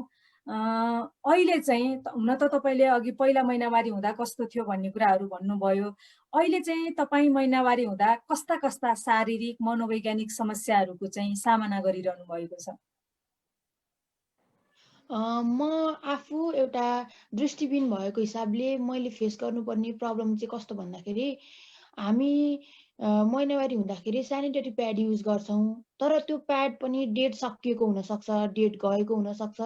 त्यो चाहिँ हामीले थाहा पाउन सक्दैनौँ। हामीलाई ब्रेल लिपिमा लेखिएको त्यो मेटेरियल्सहरू अभाइलेबल छैन। अनि अरू जुनसुकै हुन्छ नि, अहिले त डिफ्रेन्ट अरू मेटेरियल्सहरू आएको छ, जस्तै मेन्सुरल कपहरू जस्तो कुराहरू भयो, त्यो पनि कसरी प्रयोग गर्ने भनेर हामीहरूलाई पहुँचयुक्त तवरमा चाहिँ अहिलेसम्म वितरण भएको छैन के। कुनै प्रोग्रामहरूमा अलिअलि जानकारी हुन्छ, तर ब्रेलमा नै यो कुरा यसरी गर्ने भनेर यो जुन उत्पादन गर्ने व्यक्तिहरूले पनि अथवा सरकारले पनि पहल गरेको छैन। त्यही भएर हामीले सेनिटरी प्याड किन्दाखेरि पसलेले जुन दियो, डेट सकिएको होस् वा डेट बाँकी रहेको होस्, अपडेटेड होस्, आउटडेटेड होस्, हामीले यो चाहिँ जुनसुकै होस् विदाउट इन्फर्मेसन कसरी प्रयोग गर्ने, के गर्ने भन्ने जानकारी बेगरै हामीले प्रयोग गरिरहेका हुन्छौँ। यो चाहिँ एउटा ठुलो समस्या हो हामी दृष्टिविहीन व्यक्तिहरूको लागि चाहिँ। यसै गरी अरू अपाङ्गताको कुरा गर्नुपर्दा जो शारीरिक रूपमा अपाङ्ग हुनुहुन्छ उहाँहरूलाई चाहिँ एउटा पिरियड भएपछि सधैँभरि आफूसँग साथी भइरहन्छ भन्ने हुँदैन। तर उहाँहरूलाई चाहिँ के गाह्रो छ भने मेडिकल सप्सहरू होस् अथवा अरू कुनै पसल जहाँ मेन्सुरेसन न्यापकिनहरू पाइन्छ, सेनिटरी प्याडहरू पाइन्छ, त्यो पसल पनि पहुँचयुक्त छैन के। सिँढी चढेर जानुपर्ने, 3-4वटा सिँढी चढेर गएर माग्नुपर्ने ठाउँहरू हुन्छ, त्यहाँ रेलिङहरूको राखिएको हुँदैन होइन। त्यही भएर चाहिँ राम्रोसँग पहुँचयुक्त वातावरण नहुँदा चाहिँ उहाँहरूले सहजै गएर आफूलाई चाहिने सेनिटरी प्याडहरू किन्नु हुन चाहिँ अझै पनि अवस्था नाजुकै छ। उहाँहरूले अरू कसैलाई भन्नुपर्ने अथवा पसललाई तलसम्म लिएर आइदिनुहोस् भन्नुपर्ने त्यस्तो अवस्था छ। अनि अर्को कुरा गर्दा जो हियरिङ डिसेबिलिटी जो सुन्न बोल्न सक्नुहुन्न उहाँहरूलाई चाहिँ कन्भर्सेसनमै ग्याप छ।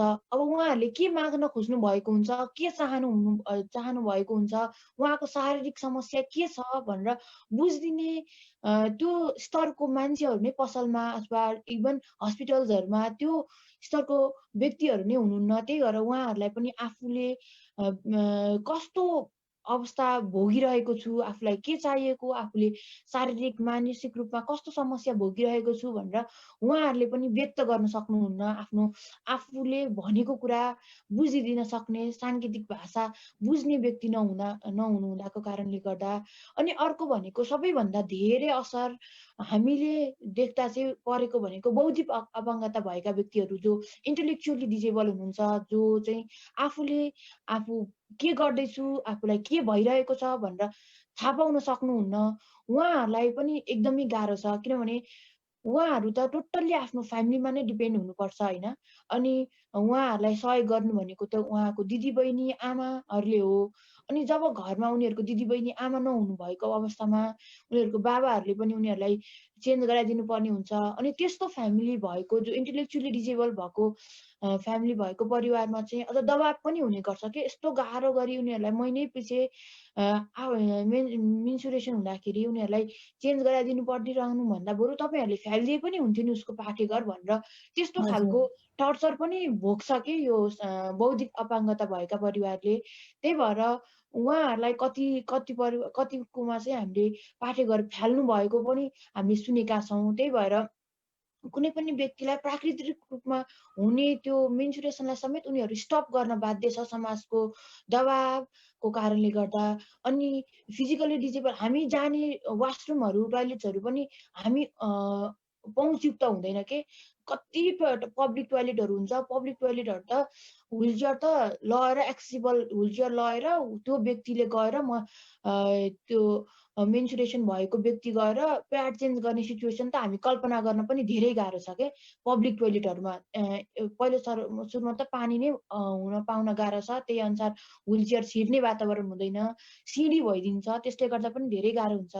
दृष्टिबिनहरूलाई पनि सबै पब्लिक टोयलेट कहाँनिर हुन्छ, कहाँ छ, त्यो टोयलेटमा धारा कता छ, कमोड कता छ, डस्टबिन कता छ, त्यो सधैँभरि एकै ठाउँमा रहँदैन। त्यही भएर हामीहरूलाई पनि पर्सनली म बाहिर निस्किनु पर्यो भने जुन ठाउँमा मलाई थाहा छैन भने म अगाडि नै आफू नै प्रिपेयर भएर जान्छु कि मलाई अब 3-4 घन्टा चाहिँ म टोयलेट जानु नपरोस् है भन्ने तरिकाले म अगाडिदेखि नै पानी थोरै खाएर हुन्छ अथवा के गरेर हुन्छ म मेन्सुरेसन भएको टाइममा चाहिँ अगाडि नै प्रिपेयर भएर जानुपर्छ कि। किन भन्दाखेरि कहाँनिर वासरुम हुन्छ थाहा हुँदैन, त्यही अनुसारको आफूलाई कमोड कता छ, वासरुमहरू पानी छ कि छैन त्यो समस्या पर्छ भनेर अगाडि नै मेन्टल्ली प्रिपेयर भएर जानुपर्छ हामी। त्यही भएर हामी अपाङ्गता भएका व्यक्तिहरूको लागि चाहिँ सरकारले अनि यस्तै संस्थाहरूले चाहिँ ठुलो पहल गर्नुपर्छ। दृष्टिबिनहरूको लागि दृष्टिबिनहरूले पढ्न योग्य सामग्रीहरूको उत्पादन हुनुपर्छ। त्यस्तै गरी यो अपाङ्गता भएका शारीरिक अपाङ्गता भएका व्यक्तिहरूको लागि पहुँचयुक्त सार्वजनिक शौचालयहरूको स्थापना हुनु पर्यो। बौद्धिक अपाङ्गता भएका व्यक्तिहरू पनि यिनीहरू पनि अरू समान व्यक्ति हुन्, यिनीहरू पनि अरू सरह मेन्सुरेसन हुन्छ र यिनीहरूलाई पनि राम्रोसँग हेरविचार गर्नुपर्छ भन्ने खालको मानसिकता सबैमा हुनुपर्छ। र जो व्यक्तिहरू सुन्न बोल्न सक्नुहुन्न उहाँहरूलाई पनि एउटा ट्रान्सलेटरको एटलिस्ट एउटा गाउँपालिकामा 1-2 जना मात्र भए पनि ट्रान्सलेटर चाहिँ हुनुपर्छ, जसले गर्दा उहाँहरूले आफ्नो समस्याहरू चाहिँ सजिलै राख्न सक्नुहोस् भन्ने चाहिँ लाग्छ मलाई। हजुर, एकदम धन्यवाद। पक्कै पनि अहिले मलाई सावित्रीजीको कुरा सुनिरहँदाखेरि आङ सिरिङ्ग भएर आयो कि हामीले कति सजिलै चाहिँ साइलेन्समा बसिरहेका छौँ, महिनावारीको बारेमा कुरा गर्न खोज्दैनौँ। अब पनि हामीले ब्रेक द साइलेन्स नगर्ने हो भने अझै हामी कति पीडित हुने हो। सावित्रीजीको कुरा अहिले सुन्दै गर्दाखेरि महिनावारीको रगतलाई राम्रोसँग त्यसको व्यवस्थापन गर्न नसकेर होइन, त्यसलाई महिनावारीलाई मर्यादित बनाउन नसकेकै कारणले गर्दाखेरि उहाँले पानी कम खानु भएको छ कि त्यसले अन्ततोगत गएर चाहिँ युटिआई होइन, युरिनरी ट्र्याक इन्फेक्सन जस्ता इन्फेक्सनहरू हुन सक्छन्। अब पाठेघरै फालिसकेपछि पाठेघरले निकाल्ने ओस्ट्रोजन र प्रोजेस्टेरोन हर्मोनले गर्दाखेरि शरीरमा अथवा हड्डी कमजोर हुने यावत कुराहरू छन्। यी सबै कुराहरूको असर पर्नेछ भनेपछि हामीले महिनावारी ज्वरोमा चाहिँ कुरा गर्नुपर्ने रहेछ, काम गर्नुपर्ने रहेछ भन्ने कुरा यहाँको भनाइबाट पनि मलाई अझ बढी प्रष्ट भयो। म मान्यज्यूतिर आएँ फेरि। मान्यज्यू, प्रदेश नम्बर 2 को नीति तथा कार्यक्रममा चाहिँ मैले यो बेटी पढाऊ बेटी बचाऊ जस्ता कार्यक्रमहरू पनि देखेँ त्यहाँ होइन। यस्ता कार्यक्रमहरूले चाहिँ महिनावारी हुने व्यक्तिहरूलाई मर्यादित जीवन जिउनको लागि कसरी सहयोग गर्छ?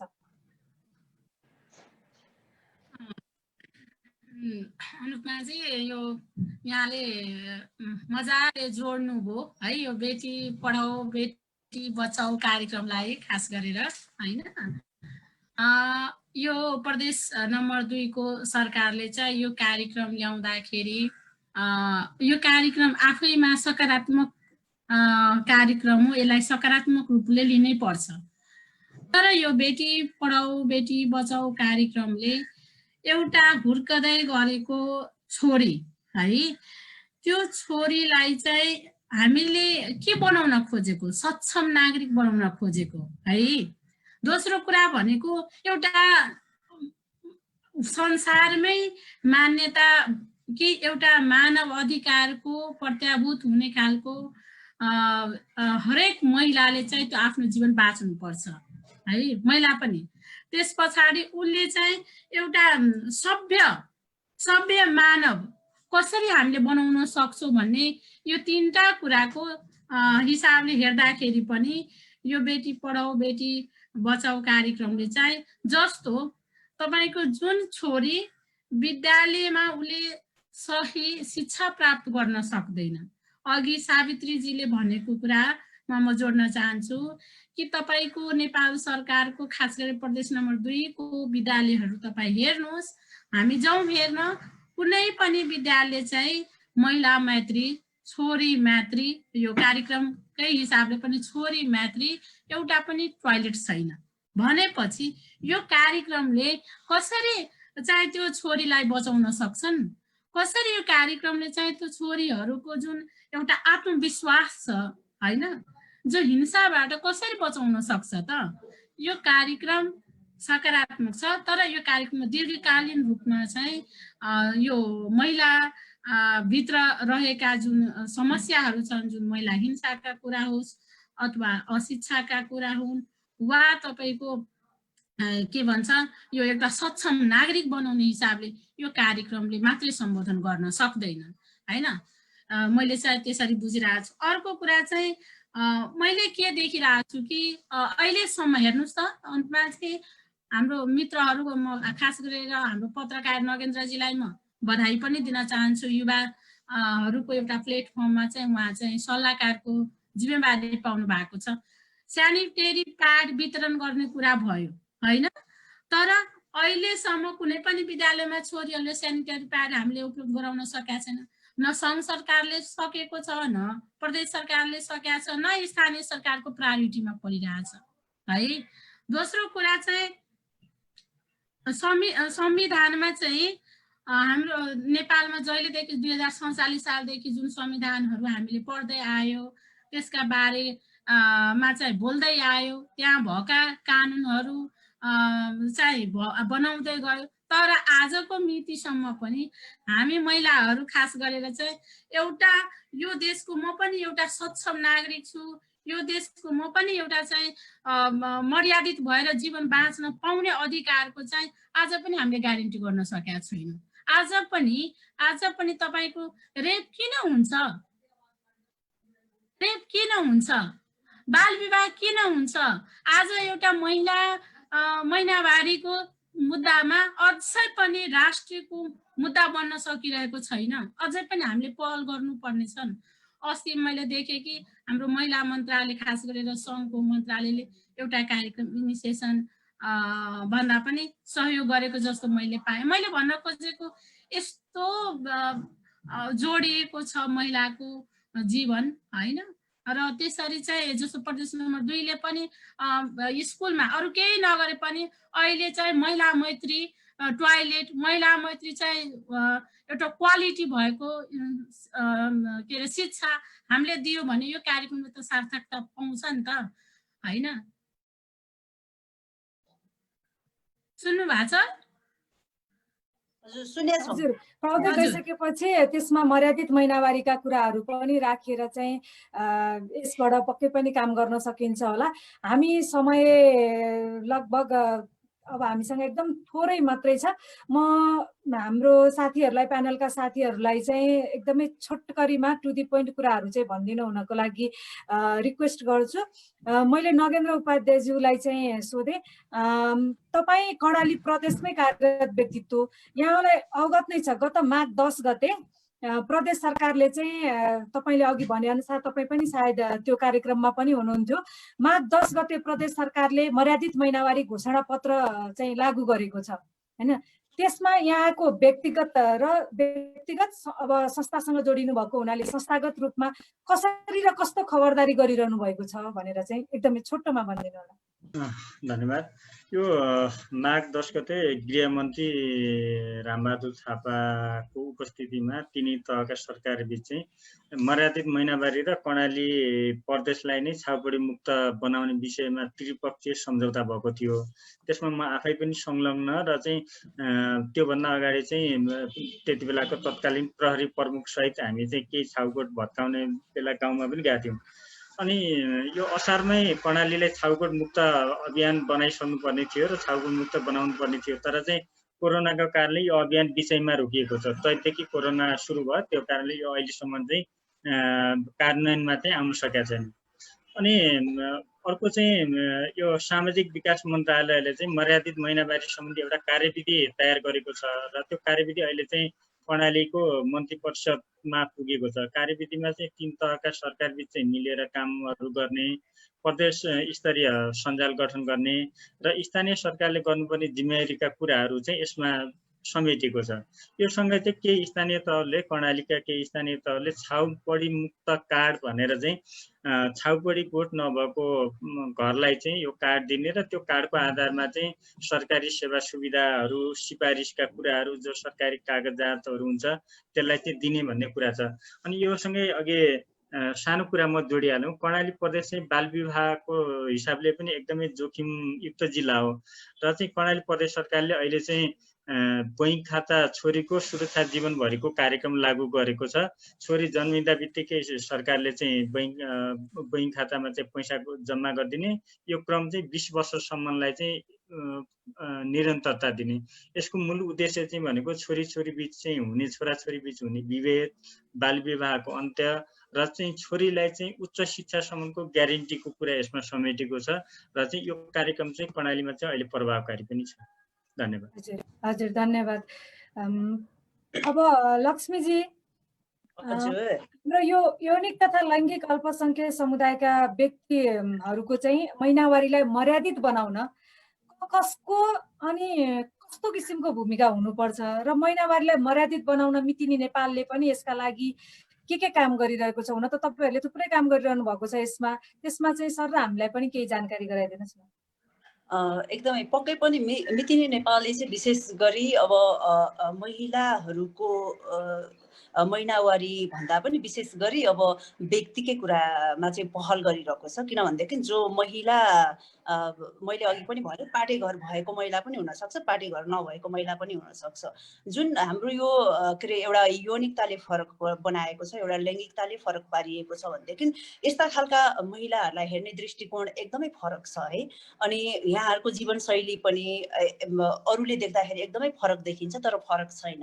किनभने सरस्वती बुझ्ने हो भने हामी सबै मानव हो। त्यो कारणले गर्दाखेरि महिलाको यौनिकता र यो यौन प्रजननको कुरा गर्नु पर्दाखेरि विशेष गरी महिला मात्र नभएर एलजिबिटिआई भित्रको पनि महिलाहरूको कुरा गरौँ, जोसित चाहिँ एउटा बायोलोजिकल पाटेघर लिएर जन्मेको छ। भजाइना मात्रै लिएर जन्मेको महिला हुन्छ भन्ने पनि छैन। त्यसै गरेर मितिनी नेपालले चाहिँ विशेष गरेर सम्पूर्ण एज अ वुमेनकै पार्टमा काम गर्दा गर्दै पनि हामी भित्र रहेको एलजिबिटीमा पनि ट्रान्सजेन्डर म्यान र बायोलोजिकल भनौँ न बायोलोजिकल वुमेनमा पर्ने लेस्बियन भयो, बाइसेक्सुअल भयो, उहाँहरूको यौनिकतालाई लिएर गर्ने कार्यक्रमहरू एकदमै बढी मात्रामा प्रभावकारी पनि भइरहेको छ पहिलाको तुलनामा। अनि सहकार्यकै रूपमा भन्ने हो भने कति एनजिओ आइएनजिओ सर्कलका साथीहरू हुनुहुन्छ, अग्रज व्यक्तिहरू हुनुहुन्छ, उहाँहरूसित पनि हामीले काम गरिरहेका छौँ। त्यो पनि प्रभावकारी नै भइरहेको छ। झन् यहाँहरूले अब राधा पौडेल फाउन्डेसनले गरिरहनु भएको जुन एउटा यौनिकताकै विषयलाई ओपनली एउटा उसमा चाहिँ ल्याएर होइन काम गरिरहनु हुँदाखेरि झन् यहाँहरूसित जोडेर आफ्नो भनाइहरू राख्न पाउँदाखेरि पनि एकदमै के अरे म आफूले आफूलाई चाहिँ एकदमै महान त होइन अलिकति उनी ठान्छु। किनभने हाम्रो के अरे हाम्रो साइडबाट हेर्नु पर्दाखेरि चाहिँ हामीले गरिरहेको काम चाहिँ एकदमै पूर्ण रूपमा 100% दिएर काम गरिरहेछौँ। तर राज्यले गर्ने कामहरूमा चाहिँ हामीलाई कतिपय उसमा चाहिँ हामीलाई अलिकति पर पारिरहेको छ। अस्ति हाम्रो अघि भर्खरै हाम्रो सावित्री बहिनी हुनुहुन्थ्यो, दृष्टिविहीन बहिनी। जसरी यौनिकताले फरक पार्यो, अब हाम्रै भित्र पनि कति दृष्टिविहीन बहिनीहरू पनि हुनुहुन्छ, अपाङ्गता बहिनीहरू पनि हुनुहुन्छ होइन। उहाँले भन्नुभएको जस्तै एकदमै गाह्रो छ। त्यसमा पनि डिसेबिलिटी एउटा कास्टको कारणले पनि गाह्रो छ है। हाम्रो यो एलजिबिटी भित्र फेरि कास्टको पनि कुरा हुन्छ के। यो व्यक्ति भइसकेपछि, यो मान्छे भइसकेपछि कास्टको पनि कुरा हुने रहेछ। किनभने एउटा ब्राउन व्यक्तिले एउटा दलित व्यक्तिलाई चाहिँ यौनिकताको कारणले गर्दा उनीहरूको माया बसु लिएर आयो अनि पछि छोडेर गएको उदाहरण भर्खरकै भनौँ न उदाहरणहरू पनि यस्तो छ कि यस्तो प्रक्रियाहरू भनेको किनभनेदेखि हामी मानव हो, हामी जातमा नजाउँ होइन। किन हामी कास्टमा गएको राम्रो पनि होइन। किनभनेदेखि सबभन्दा ठुलो चाहिँ हाम्रो एउटा हुन्छ नि मायाले मान्छेलाई एकदमै बन्धनमा पारेको छ नि। त्यस्तै गरेर एउटा महिला र पुरुषको सम्बन्धलाई राज्यले स्वीकारेर हरेक कुराको फेसिलिटीहरू खुसीहरू कतिहरू दिएको छ भने त्यो कुरामा त एक्सेस हुन नसकेको अवस्था छ भने हामी जस्तो एउटा पर पारिएको सीमान्तकृत वर्ग होइन त्यसमा पनि अब हाम्रो पहिचानको लागि हामी लडिरहेछौँ। हामीले यो महिला मैत्रीको कुरा गरौँ, अब यो के अरे अपाङ्गता मैत्रीको कुरा गरौँ, एलजिबिटी मैत्रीको कुरा गरौँ होइन, यौनिकता मैत्रीको कुरा गरौँ। तर त्यसमा पनि हाम्रो एकरो एउटा एकल साँझले मात्रै हुँदैन। यहाँहरूको सपोर्ट साथ सहयोग भयो भने पक्कै पनि हुन्छ नि कति कुराहरू चाहिँ सँगसँगै गर्न नसकिएला होइन, तर धेरै कुरा हामी सँगसँगै गर्न सक्छौँ। त्यो कारणले गर्दाखेरि हामी सँगै छौँ हजुरहरूले गर्नुभएको कार्यक्रमहरूमा पनि। हजुर सावित्रीजी, जस्तो तपाईँ पनि ब्लाइन्ड युथ एसोसिएसन काठमाडौँ च्याप्टरमा आबद्ध हुनुहुन्छ। तपाईँको विचारमा महिनावारी हुने व्यक्तिहरू मर्यादित जीवन जिउन पाउने अधिकार सुनिश्चित गर्न व्यक्तिगत र संस्थागत रूपमा तपाईँको आफ्नो चाहिँ कस्तो भूमिका हुनुपर्छ जस्तो लाग्छ अथवा कस्तो भूमिका निभाइरहनु भएको छ? हजुर धन्यवाद। मेरो विचारमा चाहिँ हामीले व्यक्तिगत रूपले चाहिँ एकअर्काको कुरालाई आवाज उठाउन सक्यो भने चाहिँ यो समस्या व्यक्तिगत रूपमा सल्भ हुन्छ। जसरी अघिको म्यामले भन्नुभयो, लक्ष्मी म्यामले, उहाँ आफू अल्पसङ्ख्यक यौनिक अल्पसङ्ख्यक भएको नाताले उहाँले आफ्नो कुरा पनि उठाउनु भयो, अपाङ्गता भएका व्यक्तिको कुरा उठाउदिनु भयो। एकजनाले आफ्नो मात्र भोइस होइन कि अरूको पनि भोइस उठाउँदाखेरि समग्र रूपमा दुईटै समुदायलाई फाइदा हुन्छ जस्तो लाग्छ मलाई। र म पनि सकेसम्म म आफू दृष्टिविहीन हुँ, तर मैले दृष्टिविहीनको मात्र समस्या होइन, म अपाङ्गता भएको अन्य समुदायको पनि समस्यालाई मैले उठाउन सकेँ भने चाहिँ दृष्टिविहीनको मात्र समाधान हुँदाखेरि अरू व्यक्तिहरूको पनि समान रूपले समाधान हुन्छ। हामी जब कुनै पनि समुदाय कुनै पनि ठाउँहरू अपाङ्ग मैत्री भयो भने त्यो साङ्ग व्यक्तिलाई पनि सहयोग हुन्छ, त्यो अरू यौनिक अल्पसङ्ख्यक भएका व्यक्तिलाई पनि सबैलाई सहज हुने हो भन्ने बुझ्छु म। त्यही भएर म पनि जुनसुकै ठाउँमा होस्, म एउटा मात्र सेक्टरलाई मात्र नभएर सबै समुदायको कुराहरूलाई चाहिँ सकेसम्म उठाएर के हो चाहिँ रुट कज के हो र यसलाई कसरी सोल्युसनमा लगिन सकिन्छ, हामीले साँच्चै फेस गरेको समस्या के हो भन्ने कुरालाई चाहिँ हामी व्यक्तिगत रूपमा अपाङ्गता भएका व्यक्तिहरूले पनि उठाउनुपर्छ जस्तो लाग्छ। र संस्थागत रूपमा भन्नुपर्दा हामी ब्लाइन्ड युथ एसोसिएसन नेपालले पनि धेरै प्रोग्रामहरू गरिरहेको छ। एसआरएचआरको प्रमोसनको लागि मेन्सुरेसन हाइजिनको कुराहरू पनि देखि लिएर धेरै प्रोग्राम्सहरू गरिरहेको छ। यसका अलावा अझै सरकारलाई नै घचघचाएर सरकारबाट निर्मित भवनहरू अब अहिले जुन पुनर्निर्मित भइरहेका छन् ती भवनहरूलाई पनि अपाङ्गता मैत्री बनाउन सक्यो भने चाहिँ अझ यो मर्यादित जीवन व्यापन गर्न सबैलाई सहज हुन्छ जस्तो लाग्छ। र विभिन्न सङ्घ संस्थाहरू मिलेर व्यक्तिगत र संस्थागत तवरले नै मर्यादित महिनावारीको यो आवाजलाई चाहिँ सबैतिर उठाएर सबै समुदायलाई चाहिँ एकजुट भएर अगाडि बढ्न पाएदेखि हामी अपाङ्गता भएका व्यक्ति लैङ्गिक रूपमा अल्पसङ्ख्यक व्यक्तिहरूले सबैले चाहिँ एउटा सुरक्षित सम्मानजनक र मर्यादित जीवन चाहिँ जिउन सक्छन् जस्तो लाग्छ। Thank you.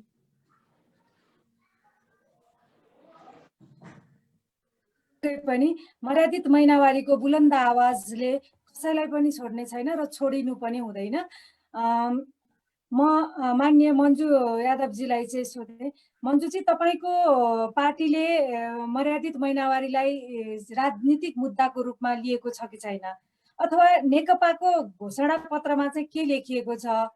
तपाईँले मर्यादित महिनावारीलाई नीतिगत रूपमा पार्टीभित्र स्थापित गराउन कस्तो पहल गर्नुहुन्छ? एकदम छोटोमा भनिदिनुहोस् न। धन्यवाद। यो अन्तिम होला है, होइन? हजुर हजुर, म चाहिँ मर्यादित जीवन बाँच्न पाउनु पर्छ भन्ने सबै सरोकारवालाहरूसँग चाहिँ हार्दिक अपिल गर्न चाहन्छु यो कार्यक्रम मार्फत। र जसरी नागेन्द्रजी, सावित्राजी र लक्ष्मीजीले भन्नुभयो, उहाँहरूको कुरामा सहमति जनाउँदै म चाहिँ यहाँले सोधेको पार्टीको राजनीतिक हिसाबले घोषणा पत्रमा हेर्नुहोस्, प्रस्तावनामा नेकपाको अहिलेको नेकपाको विधानमा प्रस्तावनामै के छ भने सबै खालको हिंसा रहित समाजको कल्पना गरेको छ। र त्यस पछाडि सँगसँगै हामीले नेपालको जुन संविधान छ नि त्यो संविधान अनुसार नै जो सबै राजनीतिक दलले त्यसमा टेकेरै आफ्नो विधान बनाउनु पर्ने हुन्छ। त्यसमा के हुन्छ, शिक्षा, स्वास्थ्य र जुन रोजगार छ नि त्यो मौलिक हकभित्र हुन्छ, त्यो ग्यारेन्टी गर्नुपर्ने हुन्छ। त्यस हिसाबले चाहिँ नेकपाको घोषणा पत्रमा पनि राजनीतिक दस्तावेजहरूमा पनि यो मर्यादित जीवन बाँच्नु पर्छ भन्ने कुराको ग्यारेन्टी गरेको छ। तर ग्यारेन्टी त गर्यो दस्तावेजमा, तर त्यो कार्यक्रमको रूपमा पोलिसीको रूपमा चाहिँ होइन जुन ठोस रूपले ल्याउनु पर्ने त्यो चाहिँ ल्याएको छैन है। त्यसले गर्दाखेरि मलाई लाग्छ कि हामी सबैजनाले यहाँ अहिलेको कार्यक्रममा भएको साथीहरूसँग पनि अनुरोध गर्छु कि प्रत्येक राजनीतिक दलले चाहिँ अब लेखेर मात्रै हुँदैन कि सँगसँगै कार्यक्रमहरू पनि राज्यको लिडरसिप गरिसके पछाडि, सरकारको लिडरसिप गरिसके पछाडि त्यो कार्यक्रममा पनि आउनुपर्छ। र जहाँसम्म म एउटा प्रदेश सांसदको हैसियतले मैले यो कार्यक्रम मार्फत चाहिँ म त यहाँसम्म भन्छु कि हाम्रो 4 दिनको नर्मल पिरियड हुन्छ, कसैको 6 दिन पनि हुन्छ है। कमसे कम मलाई चाहिँ यो पिरियडमा चाहिँ 1 दिन त बिदा दिनुपर्छ अथवा बिदा लिनुपर्छ। सम्बन्धित घोषणा गर्छ यो के कल्चरको नाममा चाहिँ हामीले बिदा लिइराखेका छौँ। र 4 दिन जब यो पिरियड हुन्छ यति पेन हुन्छ, मलाई नै यति पेन हुन्छ कि म काममा जान सक्दिनँ। मलाई लाग्छ धेरै महिलाहरू बाध्यतावश आफ्नो दैनिकै कार्यमा त्यो मिन्स भएको बेलामा पनि गएको छ। दोस्रो कुरा चाहिँ स्यानिटेरी प्याड तपाईँको के अरे पुरुषको निम्ति हिजो परिवार नियोजनको निम्ति चाहिँ यो पेन्थर है, कन्डम चाहिँ निःशुल्क उपलब्ध हुने। तर एउटा महिलाको स्वास्थ्यलाई चाहिँ हामीले मौलिक हकमा राखिसके पछाडि उसको स्वास्थ्यको ग्यारेन्टीको निम्ति चाहिँ एउटा स्यानिटरी प्याड चाहिँ निःशुल्क वितरण किन नगर्ने? त्यसले गर्दाखेरि सङ्घ सरकार, प्रदेश सरकार र स्थानीय सरकार तीनटै सरकारले कोअर्डिनेसन गरेर आफ्नो तहमा चाहिँ स्यानिटरी प्याडकै वितरण गर्छ भन्ने मान्यता राख्छु म। र हजुर अब मन्जुजी हुँदै हुनुहुन्छ, मान्यज्यू त्यही भएपछि अब नीति नियम बनाउने ठाउँमा नै हजुर पुगिसक्नु भएको छ। हाम्रो अनुरोध हामीले अहिले गरेका चिजहरूलाई पनि यहाँले नै डकुमेन्टेसन गर्नुपर्छ। के छ, आजको कार्यक्रमको समय लगभग सकिसकेको छ। आफ्ना व्यस्तताका बावजुद पनि हामीलाई समय उपलब्ध गरी आजको यस छलफलमा आफ्नो अमूल्य भनाइहरू राखिदिनु भएकोमा प्यानलिस्ट सबैमा राधा पौडेल फाउन्डेसन, दक्षिण गोलार्धीय मर्यादित महिनावारी सञ्जाल र मेरो व्यक्तिगत तर्फबाट पनि यहाँहरूप्रति हार्दिक धन्यवाद व्यक्त गर्दछु। र म पनि धन्यवाद दिन चाहन्छु निमन्त्रणा गर्नुभयो है। र यो राष्ट्रिय मुद्दा हो, यो राष्ट्रिय मुद्दामा हामी छलफल गर्यौं र यो दीपावली, भाइटिका र छठ यो सरसफाइको जुन समय हो र यसमा चाहिँ यो स्वास्थ्य पनि त्यही अन्तर्गत आउँछ। यहाँहरू सबैजनालाई चाहिँ म शुभकामना पनि दिन चाहन्छु र फेरि पनि यस्तो कार्यक्रमहरू चाहिँ हामीले चलाउँ र यसमा सहभागिता पनि जनाउने म प्रतिबद्धता चाहन्छु। धन्यवाद।